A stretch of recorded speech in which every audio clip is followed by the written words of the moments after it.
Então, eu vou começar de um jeito mais leve e depois vou conectar os pontos com sociologia. Então, se você acha que não está afim de escutar, assim, que já deu, beleza, só tenta assistir, assim, até onde achar que faz sentido para você. E se não gostar, é só fechar a janelinha e tranquilo. Daí depois me digam por gentileza se fez algum sentido. O que vocês também não concordam, é só falar aqui nos comentários também. E valeu, obrigado. Eu sei que a gente começa a conversar sobre sociedade em si e naturalmente dá um certo nojo, né? Mas eu vejo que é por causa de uma certa desesperança no futuro, de a gente só ser bombardeado por notícias ruins o dia todo. E isso é chato, né, mesmo? Eu entendo. Apesar de ser uma parte da realidade, é chato. E se você ficar só bitolado em notícia ruim, você não lê, não assiste as notícias boas, que também existem.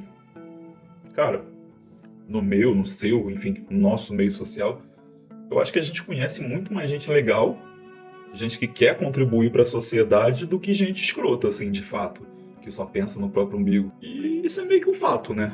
O Brasil é um país, assim, foda pra caralho, mas a elite do atraso faz um estrago danado nas nossas estruturas. Mas é uma elite que eu não tenho acesso, que provavelmente você também não tem acesso. É tipo, a gente não conversa com as mesmas pessoas, a gente não tem alcance, né, de voz, assim, ativa, na teoria, direcionada para essa elite que eu tô falando, então provavelmente nosso discurso só fica entre os nossos, assim, não chega adiante, né, tipo, numa camada social, assim, além da nossa casta social. E a gente foi meio que doutrinado, assim, desde criança, a achar que política é chato, que não merece nossa atenção, que só tem corrupto no Estado mesmo. E, cara, eu também tinha essa crença, até de fato trabalhar em órgãos públicos, no Rio e fora do Rio. E, cara, se você se aprofundar, você vai ver que é assim, que a gente fica rodeado de um bando de gente escrota.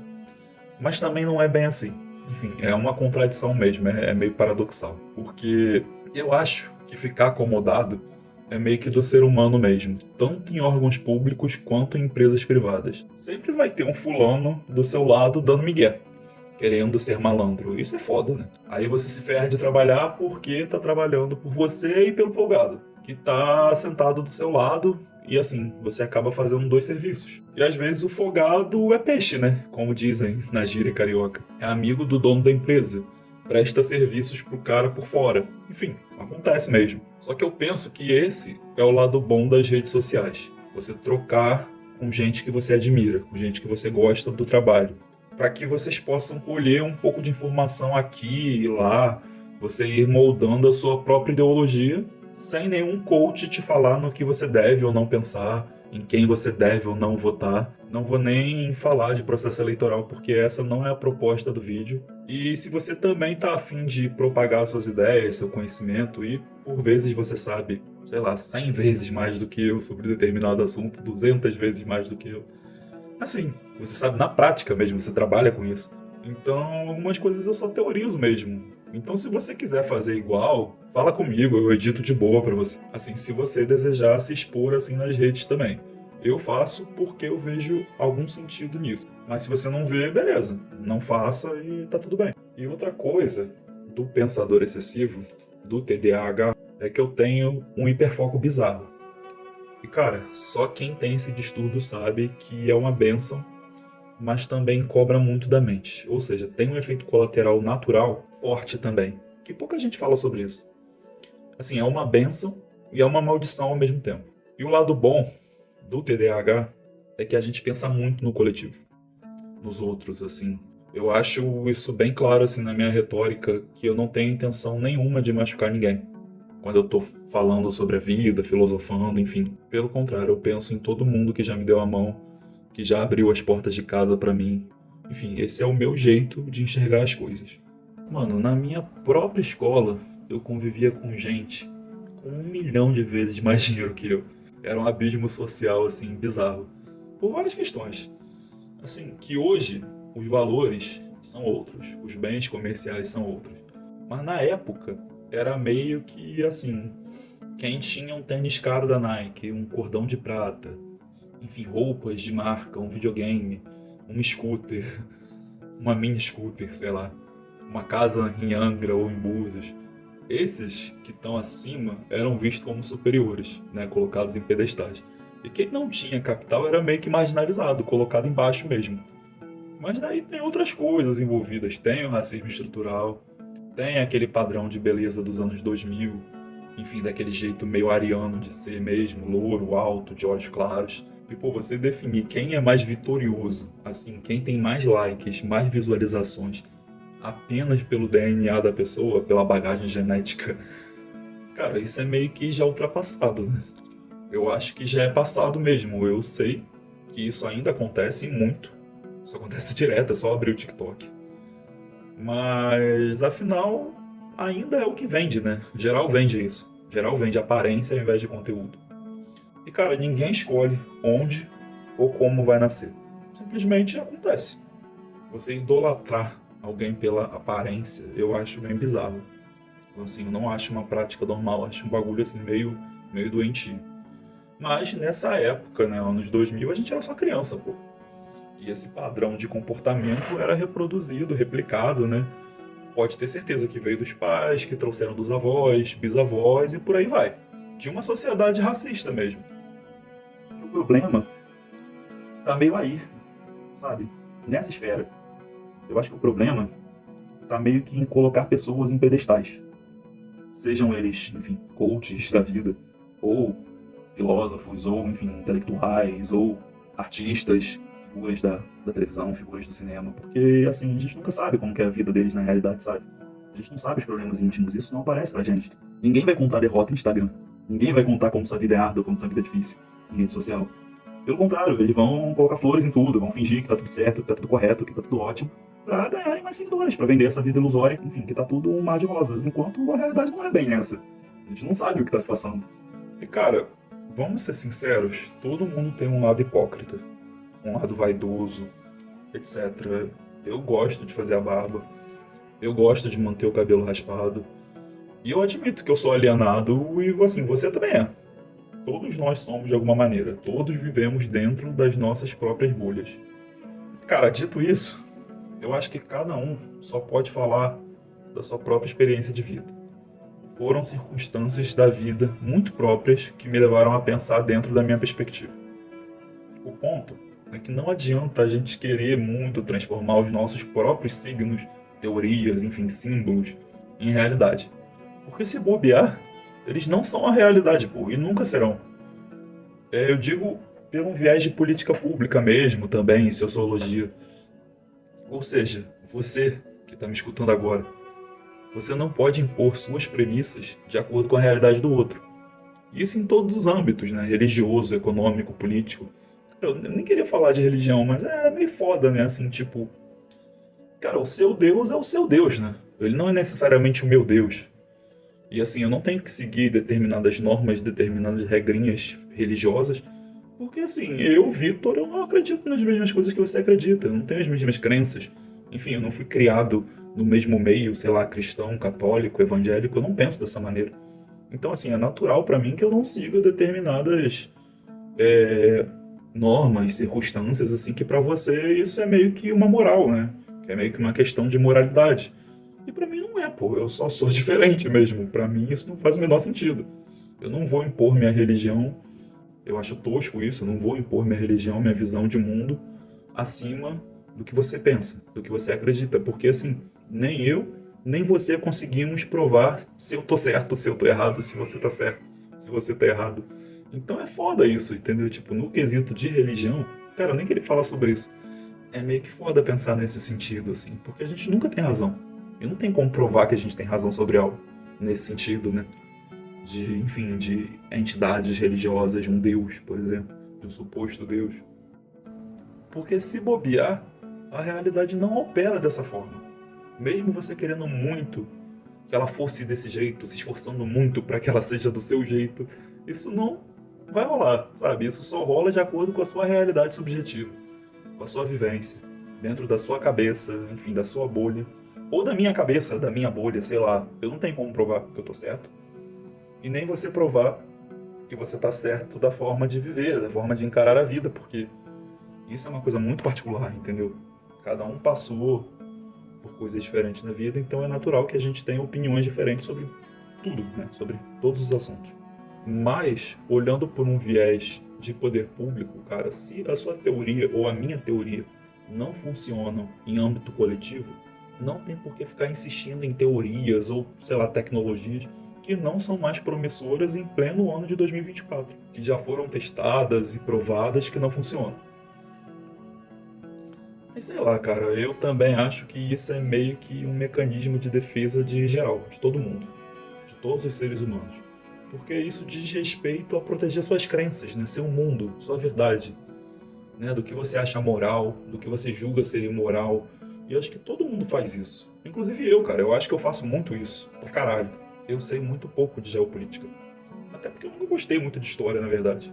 Só quando eu saí do ensino médio que eu comecei a ler mais sobre história, me interessar. Porque durante a época de colégio, assim, de ensino fundamental, ensino médio, primeiro que eu tinha um déficit de atenção, um TDAH bizarro. E na época isso nem tinha diagnóstico, entendeu? Era tratado de uma outra maneira, não tinha nem remédio para isso. Então, juntando o TDAH com a falta de afinidade com os professores, com a falta de interesse, eu confesso que, cara, isso é um ponto bem falho meu, assim.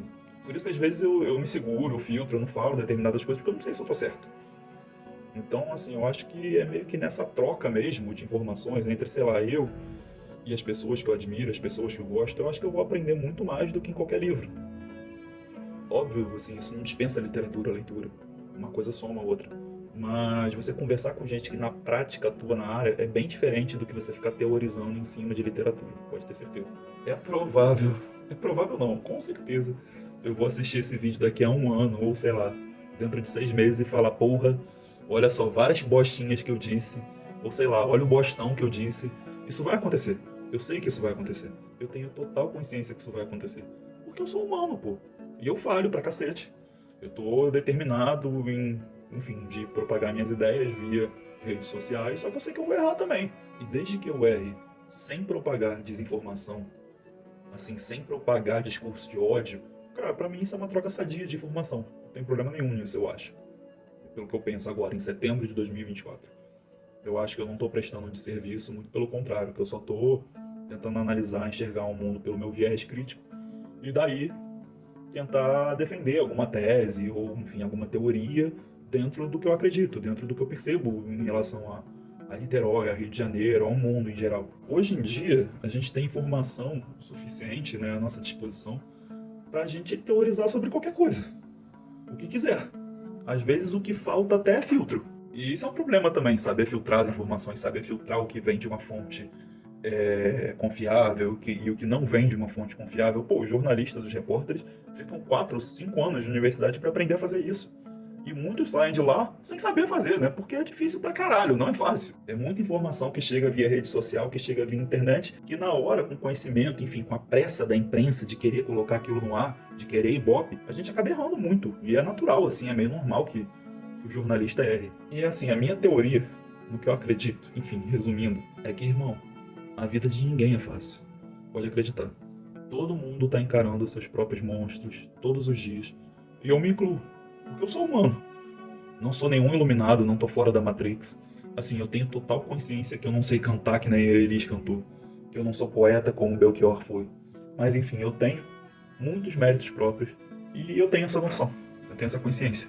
Com toda humildade, eu tenho essa consciência. Porque o senso comum, ele sempre vai levar a gente a pensar o quê? Que a gente é o mais ferrado da situação. Que nós somos os sofredores do mundo. E que, enfim, porque eu acordo 5 da manhã e faço baldeação para o trabalho, que fulano não faz, isso quer dizer que eu seja mais merecedor que ele e tudo isso que o senso comum diz. E todo mundo vai defender seu ponto de vista. Isso é normal, é do ser humano. Mas assim, também é óbvio que quem acorda 5 da manhã para ir para o trabalho de transporte público merece um salário condizente com o esforço. Merece ser mais valorizado. Mas isso já é outro assunto, já é outra coisa. O autoconhecimento não é o que vendem pelo Instagram. Que ser resenha é gostosinho. Não é assim, pô.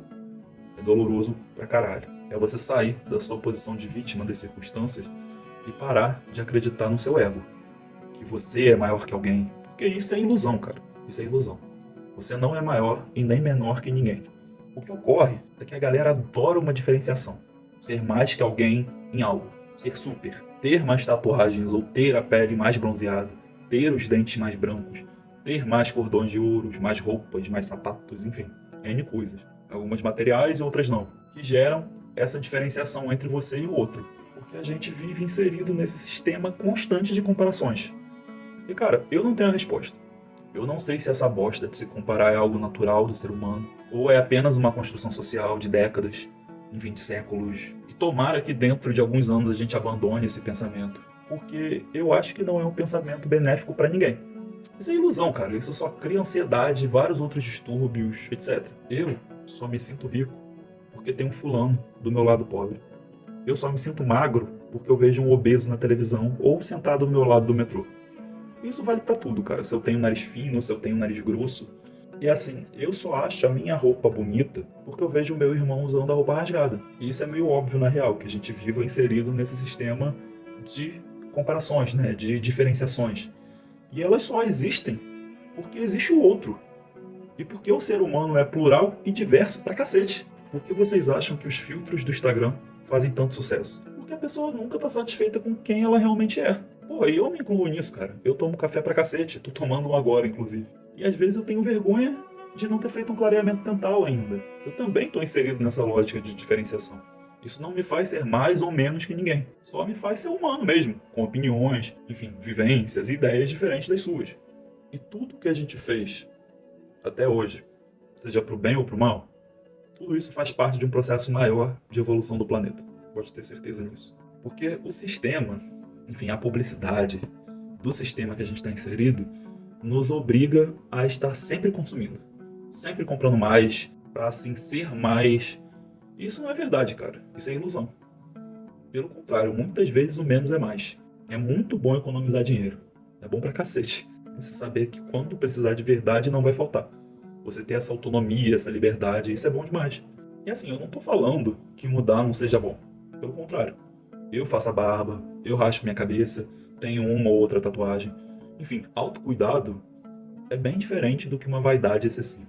Eu acho que você só vai ter local de fala mesmo, voz ativa de verdade, quando tiver passado pela experiência. Por exemplo, eu não posso, empiricamente, né, categoricamente, como Kant dizia, criticar uma universidade pública se eu não cursei uma. A gente não tem propriedade para falar sobre as limitações do transporte público, por exemplo, se a gente não depende dele para ir para o nosso trabalho. Você pode opinar, é óbvio. A gente vive num país livre, graças a Deus. Mas você opinar, na teoria, é bem diferente de viver na prática. Você naturalmente não vai ter o mesmo conhecimento de alguém que já sabe de cor os horários do ônibus, o trajeto que ele faz, se ele chega lotado ou não, enfim, mil coisas que o cara sabe, que ele tem esse conhecimento tácito e você só teoriza. Então, eu não posso falar como é morar, sei lá, em Itaipu, Piratininga, Catete, Flamengo, São Gonçalo, se eu não moro lá. Eu posso teorizar só, mas não vai ter credibilidade nenhuma, não vai ter local de fala.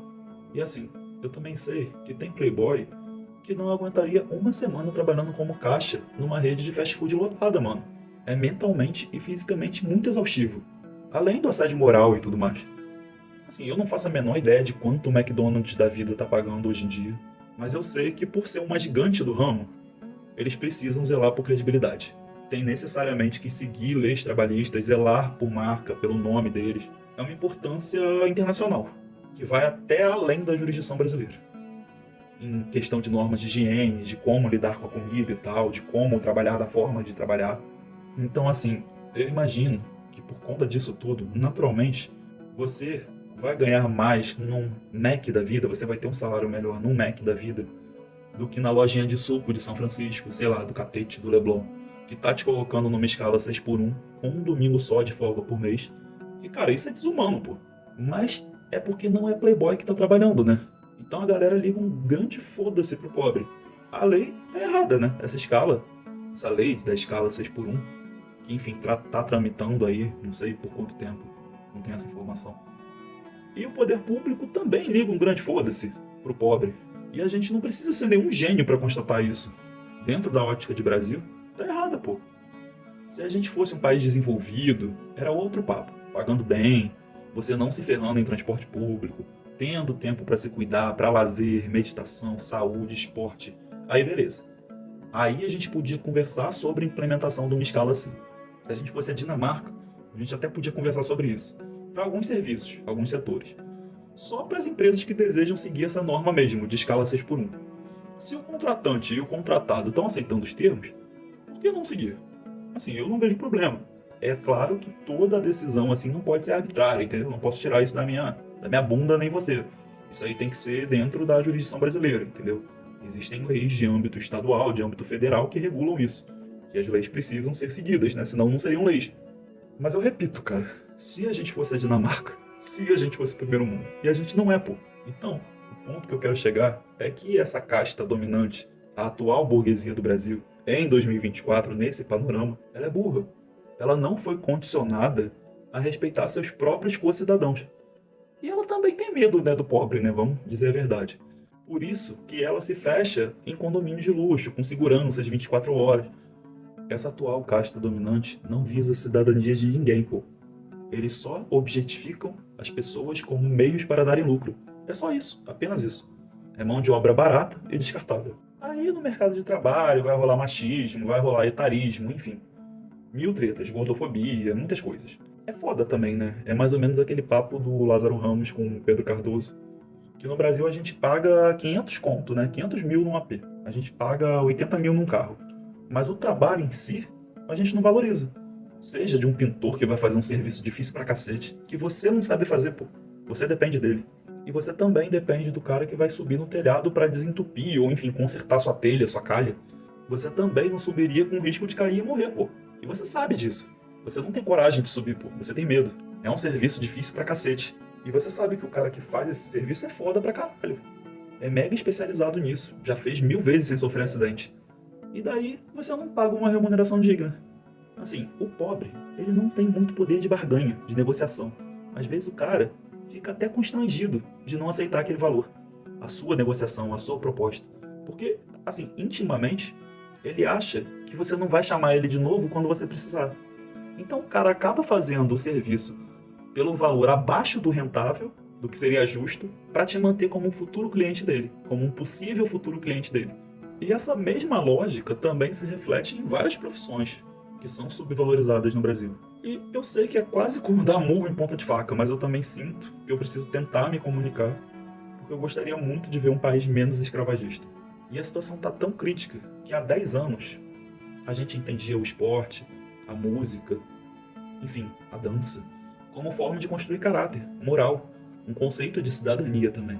E hoje em dia, o que a sociedade, o que a publi vende pra gente o tempo todo, é que esporte, música, lazer, por exemplo, viraram luxo. E é só você olhar em volta, pô. Quem que você conhece hoje em dia que tá tendo tempo para praticar uma academia regularmente? Ou uma aula de algum instrumento em detrimento do horário do trabalho? A gente, infelizmente, enxerga isso atualmente como um conforto, né? Um luxo do rico. Enquanto na real não é assim, pô. Isso é meio que o básico da felicidade, da cidadania, da sobrevivência do povo. É o básico, assim, que assim, todo mundo precisa para ter uma vida digna, assim, uma vida realizada, uma vida, assim, filosoficamente feliz mesmo, assim. Porque o pobre mesmo, em si, não tem mais esse tempo livre para parar de trabalhar um pouco e fazer algo para sua saúde, para o seu bem-estar. Uma meditação, uma terapia. E assim, eu não estou dizendo que você tem que se revoltar com o seu empregador. Às vezes você trabalha numa empresa pequena mesmo, até de âmbito familiar, com poucos recursos, ou sei lá, trabalha num estúdio de academia, que também os caras estão de saco cheio de pagarem tantas taxas para ver o negócio prosperando com tanta dificuldade, né? Por vezes os empregadores de fato estão assim, te pagando o que podem, o que conseguem. Claro que eles sempre vão tirar uma margem de lucro, né? Isso é mais ou menos natural, né? Normal do capitalismo. Mas dentro da realidade eles meio que vão te pagar o correto mesmo. Mas, na minha teoria, nada justifica cachês tão altos em comparação a um salário mínimo tão baixo no Brasil de 2024. Irmão, eu tô falando também pra você que foi no Rock in Rio, sei lá, assistir o Akon ou outro rapper e não valoriza o rap brasileiro. Isso é complexo de vira-lata também. Eu não tô falando de trap porque eu também acho uma porcaria, eu não gosto de trap. Mas eu tô falando de rap de verdade, rap raiz, assim, que quer justiça social. Mas você valoriza o hip hop estadunidense, mas não valoriza Racionais, Criolo, Rael, Negrali, Black Alien, enfim, vários outros. Então, dentro dessa premissa, que ninguém é mais ou menos humano que ninguém, que todo mundo sofre, que todo mundo tem sonhos, que todo mundo sente dor, que todo mundo morre.